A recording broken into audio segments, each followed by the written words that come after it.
আসসালামু আলাইকুম প্রিয় শিক্ষার্থীরা, নিশ্চয়ই ভালো আছো। তোমাদেরকে অগ্রণী স্কুল অ্যান্ড কলেজের ইউটিউব চ্যানেল থেকে স্বাগতম জানাচ্ছি। তো চলো আমরা আজকে মজা করে কেমিস্ট্রি শিখব, অর্থাৎ কেমিস্ট্রির রস সেটাকে আমরা এনজয় করব। আশা করি তোমরা আমার সাথে সারাটা ক্লাস এনজয় করবে। ওকে, তাহলে সব সময় আমি যেটা করি যে আমরা পড়ালেখাকে আমাদের বাস্তব জীবনের সাথে একটা সম্পর্ক গড়ে তোলার চেষ্টা করি। ওকে, তাহলে একটা গল্প বলা যাক, রাইট? হঠাৎ করে আমি রাস্তা দিয়ে হাঁটতে হাঁটতে দেখি যে একটা স্থান থেকে অনেক জোরে মিউজিকের শব্দ আসতেছে, অর্থাৎ গান। তো আমি একটু দেখতে গেলাম, আমি আবার একটু মিউজিক প্রিয়। তো দেখতে গিয়ে দেখলাম যে সেখানে বিভিন্ন ধরনের মানুষ বিভিন্ন ধরনের পোশাক আশাক ভালো পরে সেখানে অনুষ্ঠান হচ্ছে। তো আমি এক ভদ্রলোককে জিজ্ঞাসা করলাম যে ভাই, এখানে কি হচ্ছে? বলল যে এটা একটা বিয়ের অনুষ্ঠান, অর্থাৎ একটি ছেলে একটি মেয়ে সামাজিকভাবে ওরা সামাজিক বন্ধনে আবদ্ধ হবে। সামাজিক বন্ধন, বন্ধন কথাটা মাথায় ঢুকে গেল, রাইট? আবার রাস্তা দিয়ে যখন হাঁটতেছি তখন দেখলাম এক ভদ্রলোক খালি দৌড়াচ্ছে। আমি বললাম, এ ভাই থামেন থামেন, আপনি দৌড়াচ্ছেন কেন? বললো, ভাই আমার কথা বলার সময় নেই, আমি একটু অফিসে যাব। কি অফিসে? কি অফিসে? আমার এক বন্ধুর সাথে আমরা শেয়ারের ব্যবসা করি। শেয়ারের ব্যবসা মানে বুঝলাম না। বলল, ভাই আমরা দুই বন্ধু মিলে একটি ব্যবসা শেয়ারের মাধ্যমে করি। বললাম, কেন, কি দরকার ছিল শেয়ারের মাধ্যমে? বলল, না এটা তো একটা সামাজিক বন্ধন। সামাজিক বন্ধন? তার মানে প্রিয় শিক্ষার্থীরা, তোমরা নিশ্চয়ই বুঝতে পারছো যে আমরা কি নিয়ে কথা বলবো। রাইট, আজকে আমরা বন্ধন নিয়ে কথা বলবো, এবং সেটা হলো রাসায়নিক বন্ধন। তো আমাদের কেমিস্ট্রি বইয়ের পঞ্চম অধ্যায় রাসায়নিক বন্ধন। এই ক্লাসটি 9 এবং 10 উভয় ক্লাসের শিক্ষার্থীরা এনজয় করতে পারবে। তাহলে চলো বেশি দেরি না করে আমরা চলে যাই মূল আলোচনায়। তাহলে আজকে আমরা যেটা নিয়ে কথা বলবো সেটা হলো রাসায়নিক বন্ধন। এবং কি কি শিখবো আমরা আজকে? আমরা ক্লাস শেষে আজকে যা যা জানতে পারবো সেটা হলো রাসায়নিক বন্ধন কি, রাসায়নিক বন্ধন কেন হবে, রাসায়নিক বন্ধনের যোগ্যতা কি, এবং যোজ্যতা, ইলেকট্রন ও যোজনী নিয়ে কথা হবে। তাহলে চলো একে একে আমরা সবগুলো পড়া মজা করে শিখি, রাইট? তাহলে প্রথমে হলো রাসায়নিক বন্ধন।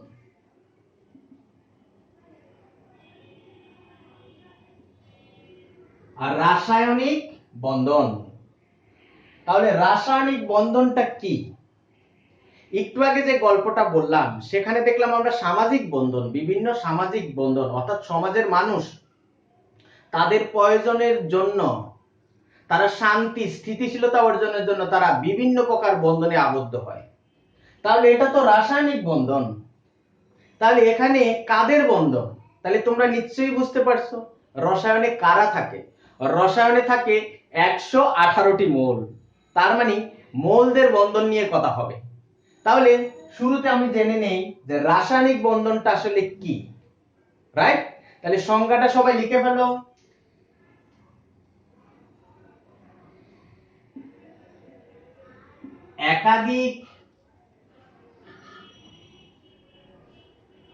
একাধিক মৌল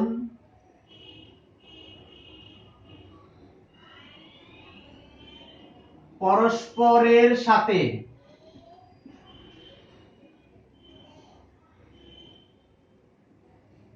যুক্ত হয়ে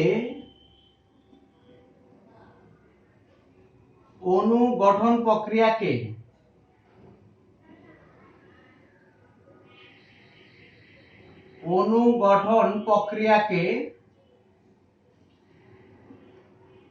রাসায়নিক বন্ধন বলে।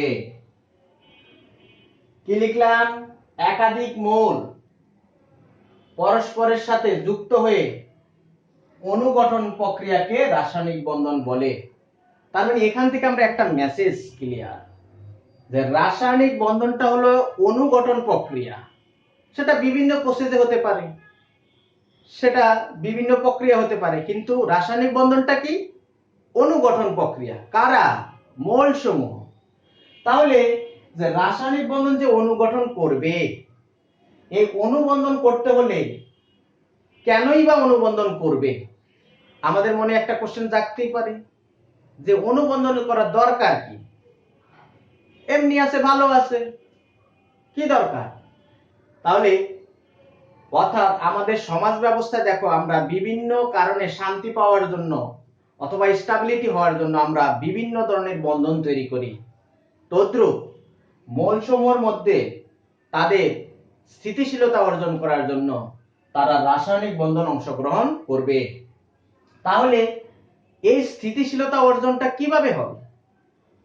কিভাবে তারা স্থিতিশীলতা অর্জন হবে? তাদের শান্তিটা কোন জায়গায়? তাহলে আমরা এবার দেখে নিব রাসায়নিক বন্ধন কেন ঘটে। রাসায়নিক বন্ধন কেন ঘটে আমরা কি দেখব এবার? রাসায়নিক বন্ধন কেন ঘটে। তো সাধারণত মৌলসমূহ, অর্থাৎ যে মৌলগুলো আছে আমাদের রসায়নে, তাদের বহিঃস্তরে অর্থাৎ যোজ্যতা স্তরে যদি 8টি ইলেকট্রন অর্থাৎ অষ্টক পূর্ণ অথবা জোড়ায় জোড়ায় থাকতে পারে, তাহলে তারা স্থিতিশীলতা অর্জন করে, অর্থাৎ তারা শান্তিতে থাকে। তার মানে এখানে আমি কিন্তু দুটি কথা বললাম, একটা হলো অষ্টক পূর্ণ, আরেকটা হলো কি? জোড়া। জোড়ায় জোড়ায় ইলেকট্রন থাকবে। কিভাবে থাকবে? জোড়ায় জোড়ায় থাকতে চাবে। তার মানে কি? মৌলসমূহ হয় অষ্টক পূর্ণ করবে, না হলে তাদের বহিঃস্তরে জোড়ায় জোড়ায় থাকবে। এই জন্য তারা রাসায়নিক বন্ধনে অংশগ্রহণ করে। তাহলে বিভিন্ন মৌলের ইলেকট্রন বিন্যাস করলে আমরা দেখব যে তারা কিভাবে রাসায়নিক বন্ধনে অংশগ্রহণ করবে। চলো এবার দেখে নিই। আমি একটা উদাহরণ দিচ্ছি। যেমন আমরা যদি বলি সোডিয়াম, সোডিয়ামের পারমাণবিক সংখ্যা 11, তাহলে ইলেকট্রন বিন্যাস 1s2 2s2 2p6 3s1, right? ওকে। Fluorine 1s2 2s2 2p5। তাহলে তোমরা এখানে একটা জিনিস লক্ষ্য করো, সোডিয়ামের সর্বশেষ ইলেকট্রন 1টি এবং ফ্লোরিনের সর্বশেষ ইলেকট্রন 60টি, অর্থাৎ সর্বশেষ শক্তি স্তরে ইলেকট্রন কয়টি? 60টি। তাহলে সোডিয়াম যদি কোনোভাবে একটা ইলেকট্রন দান করতে পারে, তাহলে তার বহিঃস্তরে 8টা ইলেকট্রন থাকবে। সে যদি একটা ইলেকট্রন দান করতে পারে, কোনো সুযোগ থাকে, তাহলে তার বহিঃস্তরে কয়টা ইলেকট্রন হবে? 8টি ইলেকট্রন। আর ফ্লোরিন যদি কারো কাছ থেকে একটা ইলেকট্রন গ্রহণ করতে পারে, তাহলে তার ইলেকট্রন হয়ে যাবে কয়টা? তার ইলেকট্রন হয়ে যাবে 8টি। তার মানে হলো এখানে সবারই একটা টার্গেট থাকবে যে অষ্টক পূর্ণ। তবে আরেকটি কথা আমি বললাম যে জোড়ায় জোড়ায়, সেটা আমি বুঝাই দেব। তোমরা আমার সাথে থাকো এবং মজা করে শিখো। তাহলে আমরা মূলত বুঝতে পারলাম যে রাসায়নিক বন্ধনটা কেন হবে। রাসায়নিক বন্ধন হবে অষ্টক পূর্ণ অথবা জোড়ায় জোড়ায় ইলেকট্রন করার জন্য। ওকে, তাহলে আমরা রাসায়নিক বন্ধনের মূল কারণটা বুঝতে পারলাম। তাহলে এবার দেখো, এই যে রাসায়নিক বন্ধন যে হবে, তাহলে কি যোগ্যতা, কি যোগ্যতা দিয়ে তাদের মধ্যে বন্ধনটা হবে? রাসায়নিক বন্ধন তৈরি করতে হলে আমার কি যোগ্যতাটা লাগবে? তাহলে দেখে নিই আমরা যোগ্যতাটা কি লাগবে। রাসায়নিক বন্ধন, রাসায়নিক বন্ধনের যোগ্যতা।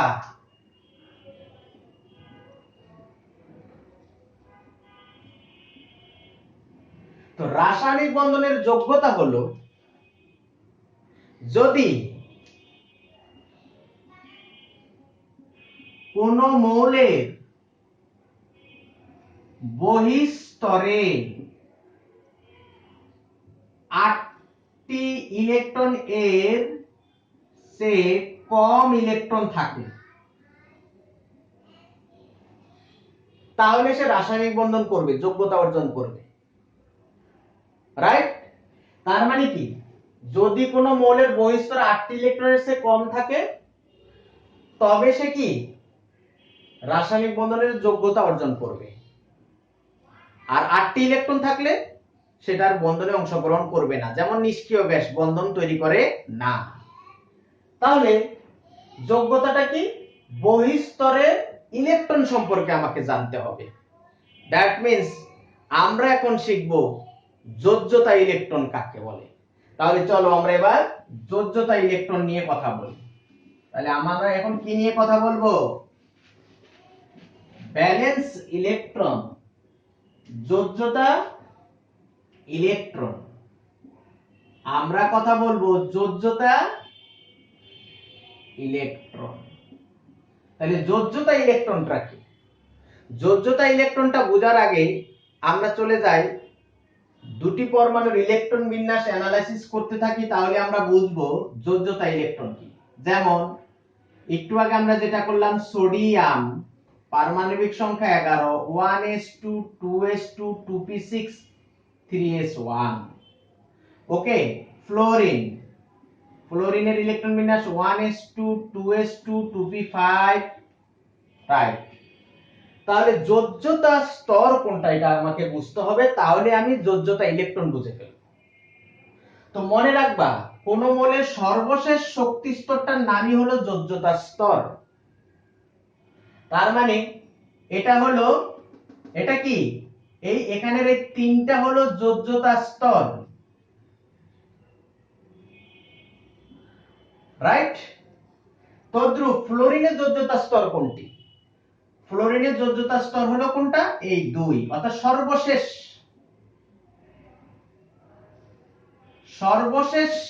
শক্তি স্তরটাই হলো যোজ্যতা স্তর। তাহলে যেহেতু আমরা যোজ্যতা স্তর বুঝে ফেললাম, তাহলে আমরা যোজ্যতা ইলেকট্রন বের করতে পারবো। অর্থাৎ যোজ্যতা স্তরে যতটি ইলেকট্রন থাকবে সেটার নামই হলো যোজ্যতা ইলেকট্রন। আমি যদি একটা বাস্তব উদাহরণ দিতে চাই, মনে করো একটা বিল্ডিং এর সাথে আমরা কল্পনা করলাম, একটা বিল্ডিং এর বিভিন্ন ফ্লোর থাকে।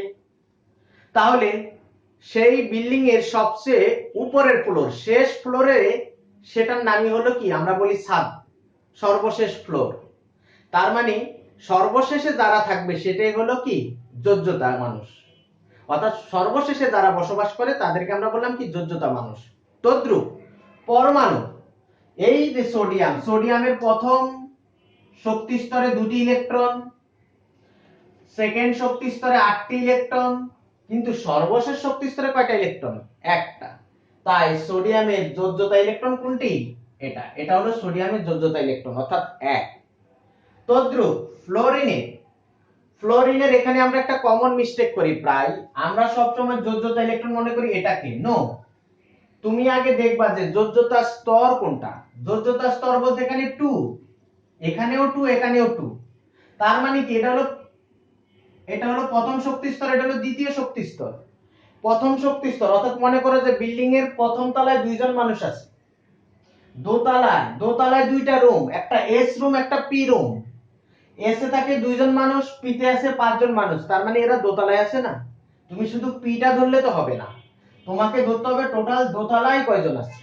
তার মানে কি, এখানে এস এবং পি এর মোট ইলেকট্রনটাই হলো যোজ্যতা ইলেকট্রন। তার মানে এখানে যোজ্যতা ইলেকট্রন ফ্লোরিনের কত হবে? 7 হবে। কত হবে? 7।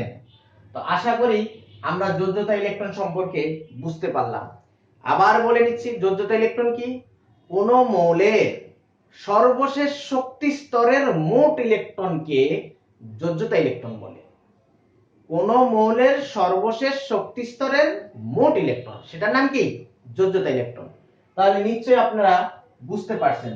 তাহলে যেহেতু বুঝতে পারলেন, তাহলে আমি একটি কাজ দেই, আপনারা করেন তো, খাতায় লেখেন।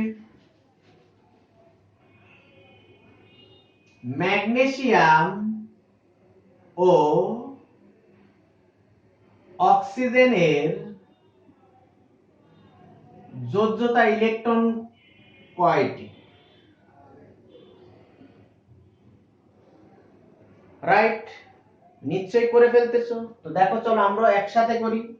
Magnesium 12, 1s2, 2s2, 2p6, 3s2, oxygen পারমাণবিক সংখ্যা 8, 1s2, 2s2, 2p4। তাহলে ম্যাগনেসিয়ামের যোজ্যতা স্তর কোনটি? 3। সেখানে কয়টি ইলেকট্রন আছে? 2টি। তার মানে ম্যাগনেসিয়ামের যোজ্যতা ইলেকট্রন 2। ওকে, অক্সিজেনের যোজ্যতা ইলেকট্রন কত? 2। সেখানে ইলেকট্রন আছে কয়টি? এস এ আছে 2টি, পি তে আছে 4টি, তাহলে মোট কত? 6টি। তার মানে কি অক্সিজেনের যোজ্যতা ইলেকট্রন 6। আশা করি বুঝতে পারছেন, ভুল হবে না। তাহলে যোজ্যতা ইলেকট্রন যদি আমরা শিখে ফেলি, তাইলে আমরা এবার শিখে ফেলবো যোজনী কাকে বলে। ভেরি ভেরি ইম্পর্টেন্ট তথ্য। অনেকে আমরা যোজনী সম্পর্কে ধারণা রাখতে পারি না, অর্থাৎ এলোমেলো হয়ে যায়। আমি চেষ্টা করব আপনাদের কতগুলো ক্লু দিয়ে দিব যে কিভাবে যোজনীটা মনে রাখবেন। তাহলে যোজনী কাকে বলে সেটা আমরা একটু শিখে নিতে হবে। যোজনীটা কি? কোন মৌল অন্য কোন মৌলের সাথে বন্ধন করার ক্ষমতাকে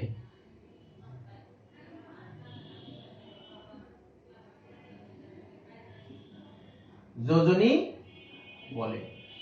কোন মৌল অন্য কোন মৌলের সাথে বন্ধন করার ক্ষমতাকে যোজনী বলে। তো বন্ধন করবে কি দিয়ে? বন্ধন করবে ইলেকট্রন ব্যবহার করে। তাহলে কোন মৌল কিভাবে বন্ধন করবে সেটা আমরা শিখে ফেলবো ইনশাআল্লাহ, এবং মজা করে শিখবো, ক্লিয়ার ভাবে, কোনো আমাদের কোশ্চেন থাকবে না। তাহলে যোজনী কাকে বলে শিখে ফেললাম। তাহলে এখানে কিছু তথ্য লিখে নেন। আমি বলছি, আপনাদের বইতে যোজনী আছে, কিছু তথ্য লিখে নেন। এটা নিশ্চয়ই লিখে ফেলছেন। আর যদি না লিখতে পারেন তাহলে ভিডিওটা স্টপ করে লিখতে পারবেন। তাহলে কিছু তথ্য লেখো, আমি কিছু ক্লু দিয়ে দেই। ধাতুর ক্ষেত্রে যোজ্যতা ইলেকট্রনই তার যোজনী। ধাতুর ক্ষেত্রে যোজ্যতা ইলেকট্রনই তার যোজনী। তাহলে ধাতু কারা স্যার? ধাতুই তো চিনি না। কেন চিনবা না? পর্যায় সারণীতে আমি সুন্দর করে পড়াইছি, রাইট? তাছাড়া এই যোজনী সম্পর্কে আরো বিস্তারিত জানতে গেলে আমার YouTube channel life is chemistry 2020 pro, এখানে বিস্তারিত কথা আছে।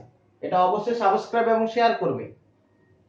তাহলে আমি একটু ক্লু দিয়ে দেই যে তোমরা ধাতু কিভাবে বুঝবা। ধাতু ধাতু হলো যাদের বহিঃস্তরে 1, 2, 3টি ইলেকট্রন থাকে, 1, 2 বা 3টি ইলেকট্রন থাকে, তারাই কি সাধারণত ধাতু। ধাতু হলো যাদের বহিঃস্তরে 1, 2, 3টি ইলেকট্রন থাকে, তারাই সাধারণত ধাতু। সাধারণত বললাম কেন? কিছু এক্সেপশনাল তো আছে, উপধাতু আছে, রাইট? কিন্তু সাধারণত যাদের বহিঃস্তরে অর্থাৎ সর্বশেষ শক্তি স্তরে 1, 2, 3টা ইলেকট্রন থাকবে, তারা সাধারণত কি ধাতু। তাহলে চলো আমরা কয়েকটা উদাহরণ দেখে নেই। এটা মুছে ফেললাম। ধাতুদের যোজনী কিভাবে আমরা ব্যাখ্যা করব লক্ষ্য করো। যেমন লিথিয়াম লিথিয়ামের ইলেকট্রন বিন্যাস 1s2, 2s2, এখানে তো 3টা, রাইট? তাহলে এখানে একটা হবে। তাহলে লক্ষ্য করো তো প্রিয় শিক্ষার্থীরা, এখানে যোজ্যতা ইলেকট্রন কত? রাইট, যোজ্যতা ইলেকট্রন 1। তাহলে যেহেতু যোজ্যতা ইলেকট্রন 1, এটা ধাতু, তাহলে এর যোজনীও 1। তাহলে এর যোজনী কত হবে? যোজনী 1 হবে। ওকে। যেমন magnesium 1s2 2s2 2p6 3s2। দেখো তো যোজ্যতা ইলেকট্রন কত? 2। তাই তার যোজনী কত হবে? যোজনীয় হবে 2। যোজনী কত হবে? 2 হবে। অ্যালুমিনিয়ামের ইলেকট্রন বিন্যাস করো। 1s2 2s2 2p6 3s 3s2 3p1 10 11 12 13। তার মানে তার যোজ্যতা ইলেকট্রন কয়টি? 3টি। তাহলে যোজনী কত হবে? যোজনী হবে 3। Right, easy. তার মাঝখানে আমি একটা তোমাদের ক্লু দিয়ে দেই, মনে রাখবা যারা গ্রুপ 1 এ আছে, যারা গ্রুপ 1 এ আছে তাদের সবার যোজনী 1। যারা গ্রুপ 2 তে আছে তাদের সবার যোজনী 2। যারা গ্রুপ 13 তে আছে তাদের সবার যোজনী 3। যারা গ্রুপ 14 তে আছে তাদের সবার যোজনী 4। যারা গ্রুপ 15 তে আছে তাদের সবার যোজনী 3। যারা 16 তে আছে সবার যোজনী 2 এবং যারা 17 তে আছে সবার যোজনী 1। যারা 18 তে আছে তারা সবার যোজনী 0। দ্যাট মিন্স কিভাবে বলছি দেখো, 1 2 3 4 3 2 1 0। সেটা আমি বিস্তারিত পর্যায় সারণী লেকচারে দিয়ে দিছি, যদিও এখানে নাই, পরবর্তীতে দিব। তো আশা করি আমরা এখানে বুঝতে পারলাম যে যাদের বহিঃস্তরে 1 2 3টা ইলেকট্রন তারা ধাতু এবং তাদের যোজনী এবং যোজ্যতা ইলেকট্রন একই। ওকে, চলো আমরা এবার অধাতুর যোজনী নিয়ে কথা বলি। অধাতুর যোজনী নিয়ে আমরা কথা বলবো। অধাতুর যোজনী হবে কিভাবে দেখো, অধাতুর যোজনী হবে অধাতুর ক্ষেত্রে বিজোড় ইলেকট্রন, এখানে যোজ্যতা ইলেকট্রন কাজ হবে না, সেখানে বিজোড় ইলেকট্রন বের করতে হবে। অধাতুর ক্ষেত্রে বিজোড় ইলেকট্রনই তার যোজনী। তাহলে স্যার বিজোড় ইলেকট্রন কিভাবে বের করব, রাইট? তো দেখো, ফ্লোরিন 1s2 2s2 2p5 5 2 7 8 9। তাহলে এটাকে আমরা বিজোড় করব হুন্ডের নীতি। কিসের নীতি? হুন্ডের নীতি। স্যার এটা তো আমাদের বইতে নাই, আচ্ছা এটা কলেজে পড়তে হবে আপনাদের। হুন্ডের নীতিটা কি দেখো, হুন্ডের নীতি হলো, হুন্ডের নীতিটা কি আমি একটু বলছি। হুন্ডের নীতি ভাবে আপনাকে এভাবে করতে হবে, 1s 2s, এই যে পিটা তিনটা ভাগে ভাগ হতে পারে। পিটা 3 ডাইমেনশনে থাকে, px py pz। তাহলে এখানে 2p, তাহলে 2px 2py 2pz। তাহলে এখানে ইলেকট্রন আছে প্রথম শক্তি স্তরে 2টি, তাহলে এই দুইটা এভাবে দিবেন, এটাকে বলে স্পিন নাম্বার। Spin number. তো এখানে মোট কয়টি ইলেকট্রন আছে? 60টি। তো 60টি কিন্তু কিভাবে দিতে হবে লক্ষ্য করো, কিন্তু 60টির প্রথমে দিবা 1 2 3 4, অর্থাৎ প্রথমে একটা একটা করে দিতে হবে। তারপরে যদি আরো ইলেকট্রন থাকে তাহলে আমি আবার এখান থেকে শুরু করব। তার মানে এখানে আছে মোট 60টি, 1 2 3 4 5 6 7। প্রিয় শিক্ষার্থীরা তোমরা লক্ষ্য করো এই ফ্লোরিনের বহিঃস্তরে বিজোড় ইলেকট্রন কয়টি? নিশ্চয়ই বুঝতে পারছো যে বিজোড় মানে একা ইলেকট্রন একটি, তার মানে এখানে ফ্লোরিনের যোজনী 1। এবং ফ্লোরিন কোন গ্রুপে আছে? 17 গ্রুপে আছে। তাহলে নিশ্চয়ই তোমরা বুঝতে পারছো যে ফ্লোরিনের যোজনী কত? 1। তাহলে আমি আরেকটা করি, তাহলে তোমরা পারবা। যেমন অক্সিজেনের যোজনী কত? নিশ্চয়ই তোমরা জানো অক্সিজেনের যোজনী কত, আমরা একটু বের করে বলি। অক্সিজেন 8, তাহলে 1s2 2s2 2p4। তাহলে আমরা যদি এটা হুন্ডের নীতি অনুসারে করি তাহলে 1s 2s 2px 2py 2pz। তাহলে এখানে দুইটা দিয়ে দেন, এখানে আছে মোট 6টি। কয়টি আছে? 6টি। তাহলে 1 2 3 4 5 6। দেখো বিজোড় কয়টি? বিজোড় হলো 2টি, তাই অক্সিজেনের যোজনী 2। এইজন্য আমরা পানি লেখার সময় H2O লিখি, অর্থাৎ অক্সিজেনের যোজনী 2। তাহলে আশা করি তোমরা বুঝতে পারছো। তারপরেও আমি তোমাদের আরেকটি শর্টকাট নিয়ম দেখাই দিই কিভাবে তোমরা যোজনীটা মনে রাখবা। আশা করি এই ব্যাপারগুলো বুঝতে পারছো এবং তোমরা বাসায় প্র্যাকটিস করবে, যত প্র্যাকটিস করবে ততই তোমাদের মনে থাকবে। একটা ক্লু দিয়ে দেই, যাদের যোজ্যতা ইলেকট্রন, যাদের যোজ্যতা ইলেকট্রন 1 2 3 4, তাদের যোজনী তাই। তাই বলতে কি? তাই বলতে যাদের যোজ্যতা ইলেকট্রন 1 তার যোজনী 1, যার 2 তার 2, যার 3 তার যোজনী 3, যার 4 তার 4। কিন্তু যাদের যাদের যোজ্যতা ইলেকট্রন 5 6 7 8, তাদের যোজনীটা কিভাবে বের করবেন? তাদের যোজনী 8 থেকে 5 6 7 8 বিয়োগ করবা, তাইলে যোজনী বের হয়ে যাবে। তাহলে একটা বাস্তব উদাহরণ দেই, এটা তো আপনারা বুঝতে পারছেন। যেমন সোডিয়ামের যোজ্যতা ইলেকট্রন 1, যোজনীও 1, বুঝতে পারছেন। কিন্তু আমি শেষেরটার জন্য একটা উদাহরণ দিব। যেমন একটু আগে আমরা অক্সিজেন করলাম, সেটা দিয়ে কথা বলি। এটা নিশ্চয়ই লিখে ফেলবে। অক্সিজেনটা নিয়ে আমি কথা বলি। অক্সিজেনের যোজনী আমরা একটু আগে 2 বের করলাম, রাইট? কত বের করলাম? 2। তাহলে আমরা আবার দেখি অক্সিজেনের ইলেকট্রন বিন্যাস 1s2 2s2 2p4। তাহলে ওর যোজ্যতা ইলেকট্রন কত? যোজ্যতা ইলেকট্রন 6। তাহলে এটা কোন সূত্রকে ফলো করবে? সেকেন্ড সূত্রকে। তো সেকেন্ড সূত্র কি ছিল? 8 - 6, দ্যাট মিন যোজনী 2। তার মানে নিশ্চয়ই বুঝতে পারছেন, যাদের যোজ্যতা ইলেকট্রন 5 6 7 8, তাদের 8 থেকে বিয়োগ করলে যোজনী বের হয়ে যাবে। তো আশা করি ক্লাসটি এনজয় করছো, অনেক ভালো লাগছে। আমরা আজ কি শিখলাম? আমরা শিখলাম রাসায়নিক বন্ধন কি, রাসায়নিক বন্ধন হবে কেন, এবং রাসায়নিক বন্ধন হতে হলে কি লাগবে, এবং সেই প্রেক্ষাপটে আমরা শিখলাম যোজ্যতা ইলেকট্রন এবং যোজনী। ওকে, তাহলে আমি আরেকটু বলে রাখি, 9 যারা 10 এ পড়ো তাদের তো সম্পূর্ণ বই। তো আমরা এখান থেকে শুরু করলাম, কারণ এখানের এই চ্যাপ্টারটা আমি পুরোটা শেষ করব ইনশাআল্লাহ। এবং মজার মজার থিওরি দিয়ে আমরা রাসায়নিক বন্ধনগুলো শিখাবো সামনে। বিভিন্ন থিওরি আছে যেগুলো দিয়ে আমরা টেকনিক দিয়ে শিখবো। আর 9 এর উদ্দেশ্যে বলছি, তোমাদের মানে বার্ষিক পরীক্ষার সিলেবাসটাকে আমরা শর্ট করছি। সেটা হলো তোমাদের 5 6 7 8, এই 4টি অধ্যায় থাকবে। 5 6 7 8, এই 4টি অধ্যায় থাকবে। আশা করি বুঝতে পারছেন। ওকে, তাহলে তোমাদের সাথে নিশ্চয়ই পরবর্তী কোনো ক্লাসে ভিন্ন প্রসঙ্গ নিয়ে, ভিন্ন কোনো গল্প নিয়ে, ভিন্ন কোনো মজার থিওরি নিয়ে আমরা কেমিস্ট্রিকে এনজয় করব। সে পর্যন্ত তোমরা নিশ্চয়ই অপেক্ষা করবে এবং এনজয় করবে, এবং তোমাদের সাথে আবার দেখা হবে। সবাই ভালো থাকবে। আল্লাহ হাফেজ। আসসালামু আলাইকুম।